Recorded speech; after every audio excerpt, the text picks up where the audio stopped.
America, Israel ಮತ್ತು Iran ನಡುವಿನ ಯುದ್ಧ 15 ದಿನಕ್ಕೆ ಕಾಲಿಟ್ಟಿದೆ. ಆದರೆ ಈಗ ಯುದ್ಧಕ್ಕೆ ಮತ್ತೊಂದು ಟ್ವಿಸ್ಟ್ ಸಿಕ್ಕಿದ್ದು ಮಧ್ಯಪ್ರಾಚ್ಯದ ಕದನ ಅತ್ಯಂತ ಅಪಾಯಕಾರಿ ಘಟ್ಟವನ್ನು ತಲುಪಿದೆ. ಇದುವರೆಗೆ ಯಾವ ದೇಶವೂ ಮುಟ್ಟಲು ಧೈರ್ಯ ಮಾಡದ ಇರಾನ್ನ ಅತ್ಯಂತ ಸೂಕ್ಷ್ಮ ಮತ್ತು ರಹಸ್ಯ ತಾಣವಾಗಿರುವ ಕಾರ್ಗ್ ದ್ವೀಪದ ಮೇಲೆ ಅಮೆರಿಕದ ಪಡೆಗಳು ಭೀಕರ ಬಾಂಬ್ ದಾಳಿ ನಡೆಸಿವೆ. ಈ ದ್ವೀಪದಲ್ಲಿರುವ ಪ್ರತಿಯೊಂದು ಮಿಲಿಟರಿ ಟಾರ್ಗೆಟ್ ಅನ್ನ ಸಂಪೂರ್ಣವಾಗಿ ಧೂಳಿಪಟ ಮಾಡಲಾಗಿದೆ ಎಂದು ಖುದ್ದು ಡೊನಾಲ್ಡ್ ಟ್ರಂಪ್ ಘೋಷಿಸಿದ್ದಾರೆ. ಇರಾನ್ನ ಕಿರೀಟದ ರತ್ನದಂತಿರುವ ಕಾರ್ಗ್ ದ್ವೀಪದ ಮೇಲೆ ನಡೆದಿರುವ ಈ ದಾಳಿಯು ಮಧ್ಯಪ್ರಾಚ್ಯದ ಇತಿಹಾಸದಲ್ಲಿ ಅತ್ಯಂತ ಶಕ್ತಿಶಾಲಿ ಮಿಲಿಟರಿ ಕಾರ್ಯಾಚರಣೆಯಾಗಿದೆ. ಇದರಿಂದ ಇರಾನ್ ಅಕ್ಷರಶಃ ಸ್ಟನ್ ಆಗಿದೆ. ಕಾರ್ಗ್ ದ್ವೀಪದ ಮೇಲಿನ ದಾಳಿ ಯುದ್ಧಕ್ಕೆ ಭೀಕರ ತಿರುವು ನೀಡಿದೆ. ಅದಲ್ಲದೆ ಮರೀನ್ಗಳನ್ನ ಕೂಡ ಅಮೆರಿಕದ ಮಧ್ಯಪ್ರಾಚ್ಯಕ್ಕೆ ಕಳುಹಿಸುತ್ತಿದೆ. ಇದು ಯುದ್ಧದ ತೀವ್ರತೆಯನ್ನ ಮತ್ತಷ್ಟು ಹೆಚ್ಚಿಸಿದೆ. ಹಾಗಾದ್ರೆ ಅಷ್ಟಕ್ಕೂ ಈ ಕಾರ್ಗ್ ಐಲ್ಯಾಂಡ್ ಮೇಲೆ ಅಮೆರಿಕ ದಾಳಿ ಮಾಡಿದ್ಯಾಕೆ? ಇರಾನ್ಗೆ ಈ ಸಣ್ಣ ದ್ವೀಪ ಯಾಕಿಷ್ಟು ಇಂಪಾರ್ಟೆಂಟ್? ಈ ದ್ವೀಪವನ್ನು ವಶಪಡಿಸಿಕೊಳ್ಳಲು ಅಮೆರಿಕ ಹಾಕಿರುವ ಆ 4 ಹಂತದ ಮಾಸ್ಟರ್ ಪ್ಲಾನ್ ಏನು? ಕಾರ್ಗ್ ಕತೆ ಮುಗಿಸಿದ್ರೆ ಇರಾನ್ ಕತೆ ಮುಗಿದಂತ ಎಂಬುದನ್ನ ಈ ವಿಡಿಯೋದಲ್ಲಿ ಡೀಟೇಲ್ ಆಗಿ ನೋಡೋಣ ಬನ್ನಿ. ಯಾರೂ ಮುಟ್ಟದ ದ್ವೀಪಕ್ಕೆ ಕೈ ಹಾಕಿದ ಟ್ರಂಪ್. ಎಸ್, ಇದುವರೆಗೂ ಯಾರೂ ಮುಟ್ಟದ ಕಾರ್ಗ್ ದ್ವೀಪದ ಮೇಲೆ ಅಮೆರಿಕದ ಪಡೆಗಳು ದಾಳಿ ನಡೆಸಿದ್ದು ಇರಾನ್ಗೆ ಶಾಕ್ ನೀಡಿವೆ. ಈ ಮೂಲಕ ಯುದ್ಧ ಮತ್ತೊಂದು ಹಂತಕ್ಕೆ ಹೋಗಿದೆ. ಟ್ರೂತ್ ಸೋಷಿಯಲ್ ಜಾಲತಾಣದಲ್ಲಿ ಈ ಬಗ್ಗೆ ಡೊನಾಲ್ಡ್ ಟ್ರಂಪ್ ಪೋಸ್ಟ್ ಮಾಡಿದ್ದಾರೆ. ಅಮೆರಿಕದ ಸೆಂಟ್ರಲ್ ಕಮಾಂಡ್ ಈ ಮಹಾ ಬಾಂಬಿಂಗ್ ಕಾರ್ಯಾಚರಣೆ ನಡೆಸಿದೆ. ಅಮೆರಿಕ ಮನಸ್ಸು ಮಾಡಿದ್ದರೆ ಇರಾನ್ನ ತೈಲ ಮೂಲ ಸೌಕರ್ಯಗಳನ್ನ ಒಂದೇ ನಿಮಿಷದಲ್ಲಿ ನಾಶ ಮಾಡಬಹುದಿತ್ತು. ಆದರೆ ಇರಾನ್ನ ತೈಲ ಮೂಲ ಸೌಕರ್ಯಗಳನ್ನ ಟ್ರಂಪ್ ಟಾರ್ಗೆಟ್ ಮಾಡಿಲ್ಲ. ಸಭ್ಯತೆ ಮತ್ತು ಮಾನವೀಯತೆಯ ಕಾರಣಗಳಿಗಾಗಿ ನಾನು ದ್ವೀಪದಲ್ಲಿರುವ ತೈಲ ಮೂಲ ಸೌಕರ್ಯಗಳ ಮೇಲೆ ದಾಳಿ ನಡೆಸಿಲ್ಲ ಎಂದು ಟ್ರಂಪ್ ಹೇಳಿದ್ದಾರೆ. ಅದರ ಬೆನ್ನಲ್ಲೇ ಇರಾನ್ಗೆ ಎಚ್ಚರಿಕೆಯನ್ನು ಕೂಡ ಟ್ರಂಪ್ ನೀಡಿದ್ದು, ಒಂದು ವೇಳೆ ಇರಾನ್ ಅಥವಾ ಬೇರೆ ಯಾರೇ ಆಗಿರಲಿ ಹಾರ್ಮುಜ್ ಜಲಸಂಧಿಯ ಮೂಲಕ ಹಡಗುಗಳ ಮುಕ್ತ ಮತ್ತು ಸುರಕ್ಷಿತ ಸಂಚಾರಕ್ಕೆ ಅಡ್ಡಿಪಡಿಸಿದ್ರೆ ತಕ್ಷಣವೇ ತಮ್ಮ ನಿರ್ಧಾರವನ್ನ ಬದಲಿಸಿ ತೈಲ ನೆಲೆಗಳನ್ನ ಸುಟ್ಟು ಹಾಕುವುದಾಗಿ ಟ್ರಂಪ್ ಖಡಕ್ ವಾರ್ನಿಂಗ್ ಕೊಟ್ಟಿದ್ದಾರೆ. ಇರಾನ್ಗೆ ಬಿಗ್ ವಾರ್ನಿಂಗ್ ಕೊಟ್ಟ ಟ್ರಂಪ್. ಇದೇ ವೇಳೆ ಇರಾನ್ ಸೇನೆಗೆ ಶರಣಾಗುವಂತೆ ಟ್ರಂಪ್ ಕರೆ ನೀಡಿದ್ದು, ನಮ್ಮ ಶಸ್ತ್ರಾಸ್ತ್ರಗಳು ಜಗತ್ತು ಕಂಡರಿಯದಷ್ಟು ಶಕ್ತಿಶಾಲಿ ಮತ್ತು ಅತ್ಯಾಧುನಿಕವಾಗಿವೆ. ನಾವು ಅಟ್ಯಾಕ್ ಮಾಡಲು ಬಯಸಿದ್ರೆ ಅದನ್ನು ತಡೆಯುವ ಯಾವುದೇ ತಾಕತ್ತು ಇರಾನ್ಗಿಲ್ಲ. ಇರಾನ್ ಸೇನೆ ಮತ್ತು ಈ ಉಗ್ರಗಾಮಿ ಆಡಳಿತದೊಂದಿಗೆ ಇರುವರೆಲ್ಲರೂ ತಮ್ಮ ಶಸ್ತ್ರಾಸ್ತ್ರಗಳನ್ನು ಕೆಳಗಿಟ್ಟು ದೇಶದಲ್ಲಿ ಉಳಿದುಕೊಂಡಿರುವ ಅಲ್ಪ ಸ್ವಲ್ಪ ಭಾಗವನ್ನಾದರೂ ಉಳಿಸಿಕೊಳ್ಳುವುದು ಜಾಣತನ ಎಂದು ಟ್ರಂಪ್ ಗುಡುಗಿದ್ದಾರೆ. ಜೊತೆಗೆ ಇರಾನ್ ಎಂದಿಗೂ ಪರಮಾಣು ಶಸ್ತ್ರಾಸ್ತ್ರವನ್ನ ಹೊಂದುವುದಿಲ್ಲ. ಅಮೆರಿಕವನ್ನಾಗಲಿ ಜಗತ್ತನ್ನಾಗಲಿ ಬೆದರಿಸಲು ಬಿಡುವುದಿಲ್ಲ ಎಂದು ಟ್ರಂಪ್ ಸ್ಪಷ್ಟಪಡಿಸಿದ್ದಾರೆ. ದಾಳಿ ನಡೆಯುವ ಕೆಲವು ಗಂಟೆಗಳ ಮುನ್ನವಷ್ಟೇ ಅಮೆರಿಕದ ರಕ್ಷಣಾ ಕಾರ್ಯದರ್ಶಿ ಪೀಟ್ ಹೆಕ್ಸೆತ್ ಇಂದು ಇರಾನ್ ಮೇಲೆ ಅತ್ಯಂತ ತೀವ್ರವಾದ ದಾಳಿಗಳನ್ನು ನಡೆಸಲಿದ್ದೇವೆ ಎಂದು ಎಚ್ಚರಿಕೆ ನೀಡಿದ್ದಾರೆ. ಅದರ ಬೆನ್ನಲ್ಲೇ ಕಾರ್ಗ್ ದ್ವೀಪದ ಮೇಲಿನ ದಾಳಿ ನಡೆದಿದೆ. ಏನಿದು ಕಾರ್ಗ್ ಐಲ್ಯಾಂಡ್? ಇದರ ರಹಸ್ಯವೇನು? ಏನಿದು ಕಾರ್ಗ್ ಐಲ್ಯಾಂಡ್? ಯಾಕೆ ಅಮೆರಿಕ ಇದರ ಮೇಲೆ ದಾಳಿ ಮಾಡಿತು ಅಂತ ನೀವು ಕೇಳಬಹುದು. ಈ ಕಾರ್ಗ್ ಐಲ್ಯಾಂಡ್ ಇರಾನ್ಗೆ ಎಷ್ಟು ಇಂಪಾರ್ಟೆಂಟ್ ಅಂತ ನಿಮಗೆ ಗೊತ್ತಿರಲಿಕ್ಕಿಲ್ಲ. ಈ ಕಾರ್ಗ್ ದ್ವೀಪ ಪರ್ಷಿಯನ್ ಕೊಲ್ಲಿಯಲ್ಲಿದೆ. ಇರಾನ್ನ ಮುಖ್ಯ ಭೂಭಾಗದಿಂದ ಕೇವಲ 25ರಿಂದ 35 ಕಿಲೋಮೀಟರ್ ದೂರದಲ್ಲಿರುವ ಒಂದು ಸಣ್ಣ ಹವಳದ ದ್ವೀಪ ಇದಾಗಿದೆ. ಇದು ಕೇವಲ 5 ಮೈಲಿ ಉದ್ದವಿದ್ದು ನಮ್ಮ ಲಕ್ಷ ದ್ವೀಪಕ್ಕಿಂತಲೂ ಚಿಕ್ಕದಾಗಿದೆ. ಆದರೆ ಇದರ ಇಂಪಾರ್ಟೆನ್ಸ್ ಪದರ ಬೆಟ್ಟದಷ್ಟಿದೆ. ಇದನ್ನ ಪರ್ಷಿಯನ್ ಕೊಲ್ಲಿಯ ಅನಾಥ ಮುತ್ತು ಅಂತಲೂ ಕರೆಯುತ್ತಾರೆ. ಇದೊಂದು ಅತ್ಯಂತ ನಿರ್ಬಂಧಿತ ಪ್ರದೇಶವಾಗಿದ್ದು ಇರಾನ್ನ IRGC ಕಮಾಂಡೋಗಳು ಹದ್ದಿನ ಕಣ್ಣಿಟ್ಟು ಕಾಯ್ತಾರೆ. ಸಾಮಾನ್ಯ ಇರಾನಿಯನ್ನರಿಗೂ ಇಲ್ಲಿ ಪ್ರವೇಶವಿಲ್ಲ. ಅದಕ್ಕಾಗಿಯೇ ಇದನ್ನ ಫರ್ಬಿಡನ್ ಐಲ್ಯಾಂಡ್ ಅಂದರೆ ನಿಷೇಧಿತ ದ್ವೀಪ ಎನ್ನಲಾಗುತ್ತದೆ. ಇಲ್ಲೊಂದು ಇಂಟ್ರೆಸ್ಟಿಂಗ್ ವಿಚಾರ ಇದೆ. ಅದು ಏನಂದ್ರೆ ಇಲ್ಲಿನ ಆಯಿಲ್ ರಿಫೈನರಿ ಮತ್ತು ಡಿಪೋಗಳ ಬಳಿ ಜನಕ್ಕಿಂತ ಜಿಂಕೆಗಳೇ ಜಾಸ್ತಿ ಮುಕ್ತವಾಗಿ ಓಡಾಡಿಕೊಂಡಿರ್ತವಂತೆ. ಇರಾನ್ನ ಆರ್ಥಿಕತೆಯ ಜೀವನಾಡಿ ಈ ಪುಟ್ಟ ದ್ವೀಪ. ಇನ್ನು ಆರ್ಥಿಕತೆ ಕಡೆ ಬಂದ್ರೆ ಕಾರ್ಗ್ ದ್ವೀಪ ಇರಾನ್ನ ಆಕ್ಸಿಜನ್ ಇದ್ದಂತೆ. ಇರಾನ್ನ ಒಟ್ಟು ಕಚ್ಚಾ ತೈಲ ರಫ್ತಿನಲ್ಲಿ ಬರೋಬ್ಬರಿ 90% ತೈಲ ಇದೇ ದ್ವೀಪದ ಮೂಲಕ ಹೋಗುತ್ತದೆ. ವರ್ಷಕ್ಕೆ ಸುಮಾರು 950 ಮಿಲಿಯನ್ ಬ್ಯಾರೆಲ್ ತೈಲವನ್ನ ಇದು ಮಾಡುತ್ತದೆ. ಯುದ್ಧ ಶುರುವಾದಾಗಿನಿಂದಲೂ ಇರಾನ್ 13.7 ಮಿಲಿಯನ್ ಬ್ಯಾರೆಲ್ ತೈಲವನ್ನ ಇಲ್ಲಿಂದ ರಫ್ತು ಮಾಡಿದೆ. ಟ್ಯಾಂಕರ್ಸ್ ಟ್ರ್ಯಾಕರ್ ಪ್ರಕಾರ ಇಂದಿಗೂ ಅನೇಕ ಟ್ಯಾಂಕರ್ಗಳು ಇಲ್ಲಿ ಕಚ್ಚಾ ತೈಲ ತುಂಬಿಸಿಕೊಳ್ಳುತ್ತಿವೆ.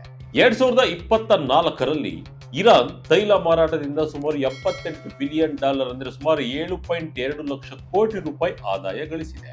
ಈ ಹಣದಿಂದಲೇ ಇರಾನ್ ತನ್ನ ಸರ್ಕಾರವನ್ನ, ಸೇನೆಯನ್ನ ಮತ್ತು ತನ್ನ ಕ್ಷಿಪಣಿ, ಡ್ರೋನ್ ಶಸ್ತ್ರಾಸ್ತ್ರಗಳನ್ನ ಅಭಿವೃದ್ಧಿಪಡಿಸುತ್ತಿದೆ. ರಾಯಲ್ ಯುನೈಟೆಡ್ ಸರ್ವಿಸಸ್ ಇನ್ಸ್ಟಿಟ್ಯೂಟ್ನ ಇಂಧನ ಸಂಶೋಧಕ ಪೆಟ್ರಾಸ್ ಕಟಿನಾಸ್ ಹೇಳುವಂತೆ, ಒಂದು ವೇಳೆ ಇರಾನ್ ಕಾರ್ಗ್ ದ್ವೀಪದ ಮೇಲಿನ ನಿಯಂತ್ರಣ ಕಳೆದುಕೊಂಡರೆ ಆ ದೇಶದ ಆಡಳಿತ ನಡೆಯುವುದೇ ಅಸಾಧ್ಯ. ಇದು ಇರಾನ್ ಆರ್ಥಿಕತೆಯ ಮುಖ್ಯ ನರಮಂಡಲವಿದ್ದಂತೆ. ಚೀನಾ ಮತ್ತು ಭಾರತದಂತಹ ಏಷ್ಯಾದ ಮಾರುಕಟ್ಟೆಗಳಿಗೆ ಇಲ್ಲಿಂದಲೇ ತೈಲ ರಫ್ತಾಗುತ್ತದೆ. ಅದಕ್ಕಂತಾನೆ ಈಗ ಅಮೆರಿಕ ಕಾರ್ಗ್ ದ್ವೀಪವನ್ನ ಟಾರ್ಗೆಟ್ ಮಾಡಿದೆ. ಟ್ರಂಪ್ ಮುಂದಿನ ಟಾರ್ಗೆಟ್ ಗ್ರೌಂಡ್ ಇನ್ವೇಷನ್. ವೀಕ್ಷಕರೇ, ಯುದ್ಧ ಶುರುವಾಗಿ 2 ವಾರಗಳಾಗಿದೆ.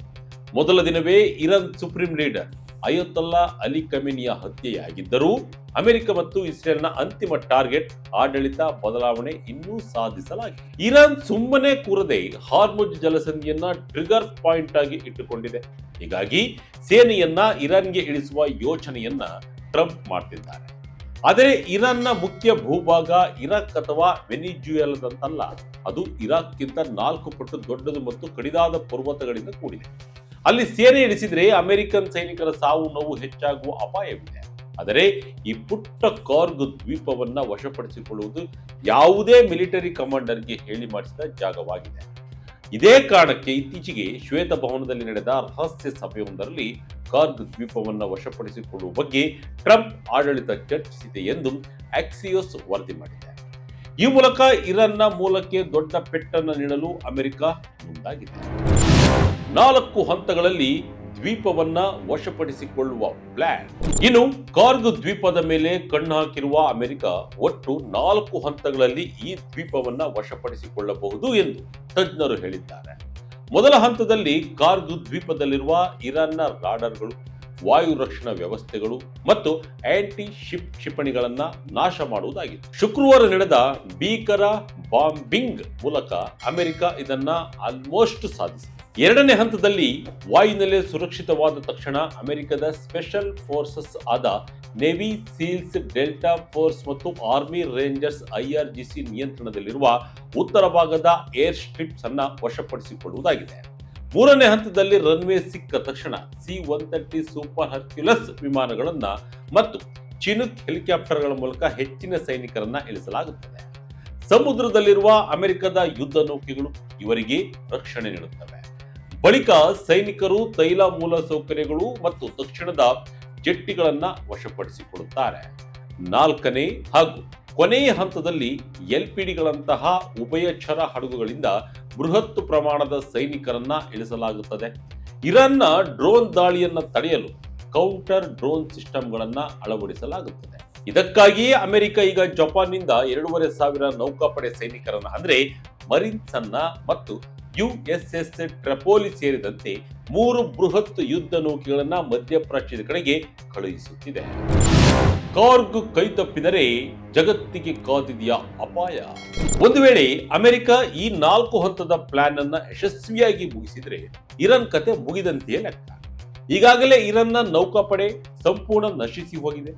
ಸುಮಾರು 50 ಇರಾನ್ ನೌಕಾ ಹಡಗುಗಳನ್ನ ನಾಶಪಡಿಸಲಾಗಿದೆ ಎಂದು ಟ್ರಂಪ್ ಹೇಳಿದ್ದಾರೆ. ಹೀಗಾಗಿ ಇರಾನ್ ತನ್ನ ಮುಖ್ಯ ಭೂಮಿಯಿಂದ ಕಾರ್ಗ್ ದ್ವೀಪಕ್ಕೆ ಅಷ್ಟು ಬೇಗ ಸೈನಿಕರನ್ನ ಕಳುಹಿಸಲು ಸಾಧ್ಯವೇ ಇಲ್ಲ.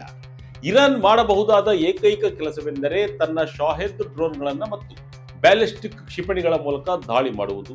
ಕಾರ್ಗ್ ದ್ವೀಪವನ್ನ ಅಮೆರಿಕ ವಶಪಡಿಸಿಕೊಂಡರೆ ಇರಾನ್ನ 90% ತೈಲ ರಫ್ತು ರಾತ್ರೋರಾತ್ರಿ ನಿಂತು ಹೋಗುತ್ತದೆ.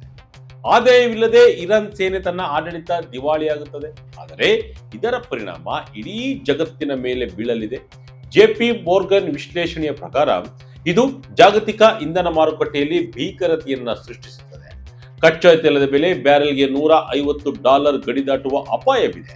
ಯುದ್ಧ ಶುರುವಾದಾಗಿನಿಂದ ಅಮೆರಿಕ ಮತ್ತು ಇಸ್ರೇಲ್ ಇರಾನ್ನ ಸುಮಾರು 5000 ಟಾರ್ಗೆಟ್ಗಳ ಮೇಲೆ ದಾಳಿ ಮಾಡಿದ್ದರೂ ಕಾರ್ಗ್ ದ್ವೀಪದ ತೈಲ ನೆಲೆಗಳನ್ನ ಮುಟ್ಟಿರಲಿಲ್ಲ. ಯಾಕೆಂದರೆ ಜಾಗತಿಕ ತೈಲ ಬೆಲೆ ಏರಿಕೆ ಆದರೆ ಅದು ಅಮೆರಿಕಕ್ಕೂ ನಷ್ಟ ಮತ್ತು ಯುದ್ಧದ ನಂತರ ಇರಾನ್ ಆರ್ಥಿಕತೆಯನ್ನ ಮತ್ತೆ ಕಟ್ಟಲು ಆ ತೈಲ ಮೂಲಸೌಕರ್ಯ ಬೇಕೇ ಬೇಕು.